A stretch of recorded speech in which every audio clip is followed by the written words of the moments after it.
Hey, what's up, diggers? Prospector here with Watcher of Realms. We got a big event coming up this weekend. Quite a few really nice banners coming in.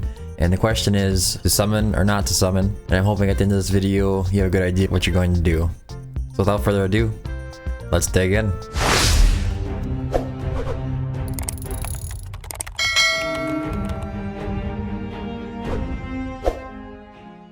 Alright, so what do we have here?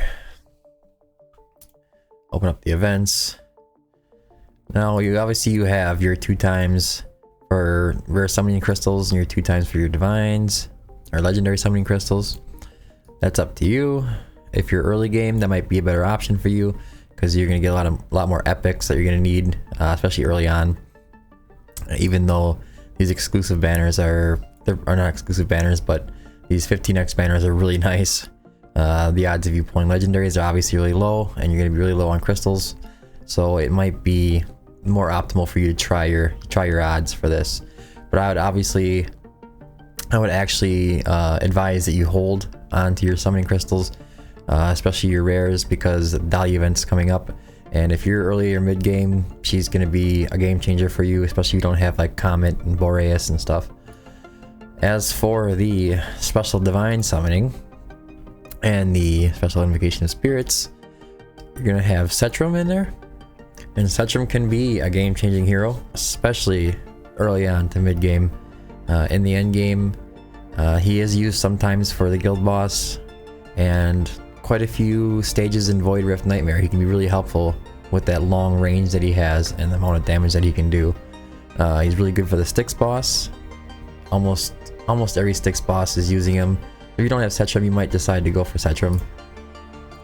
But like I said, the Dahlia event's coming up, so it's debatable. Also, Seraphina is on the 15x as well. I don't think that she's a bad hero, but I also don't think that she's game changing or that she's going to be breaking the game or anything like that. If you're thinking about going for just this hero, I maybe wouldn't, and just hold out for Dahlia. Endgame or Krakens and Whales, obviously they're going to go for these banners anyways. Now, for the big one. Possibly one of the best ancient banners that we've ever had. I want to say Carnelian is in here, and she has an interesting talent and interesting skill set. She has the ability to grant unyielding to your heroes, so for guild versus guild, she's especially game changing there. It's really hard to get past your defenders when they just don't die. Especially if you have a healer on there, or if she's doing a good job healing. So you might consider going that. She's also chaotic and cultist.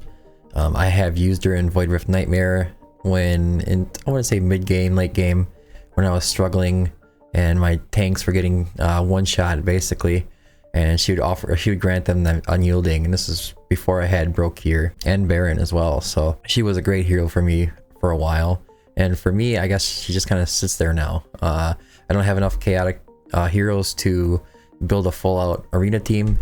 So I don't know, it really depends. If you get her, it's neat to have her. But the big one is Iovar. This guy is really neat.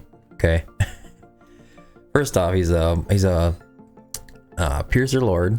We also have, we have Araka already for Piercer Lord, and a lot of people have pulled her right by now. And I would say maybe it's debatable whether or not the Lord skill is better or not, but it's not debatable whether or not he is a better hero to be placed on the field. He absolutely is. He does a ton of damage. I think he's going to be a game changer also in the Styx boss. On his Lord skill, he has, when deployed, faction team members damage increases by 15% every 20 seconds, stacking up to 3 times. So you get up to that 45% within 1 minute.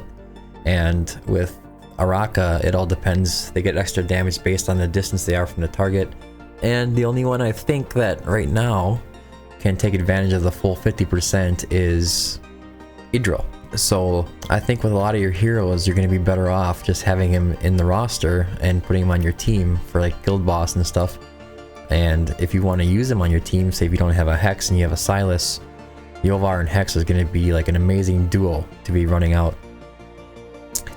He conjures these swords, which is, so it's kind of a condition, but it doesn't seem like it's that bad. There's lots of ways to conjure your swords based on your faction members' ultimates and all that good stuff.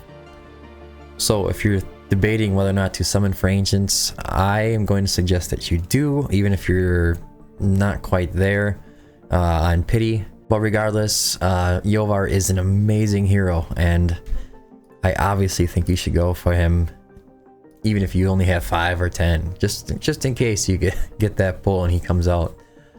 He's going to be game changing for most people that get him, even end game players. And like I said, I hope that helps you out in making your decision. I can't tell you whether you should or not for sure. I can't, you know, depending on your account, obviously. I do advise that you do pull for the ancients, and if you don't have a lot of crystals or you're not a spender, I'd stay away from the special divine summoning and the special invocation of spirits just because of Dahlia. Unless you're not interested in Dahlia, then this would be a really good banner to actually pull on and to hopefully get a Setram if you don't have one. But that's it for the video. I hope it was helpful, and until next time, keep digging.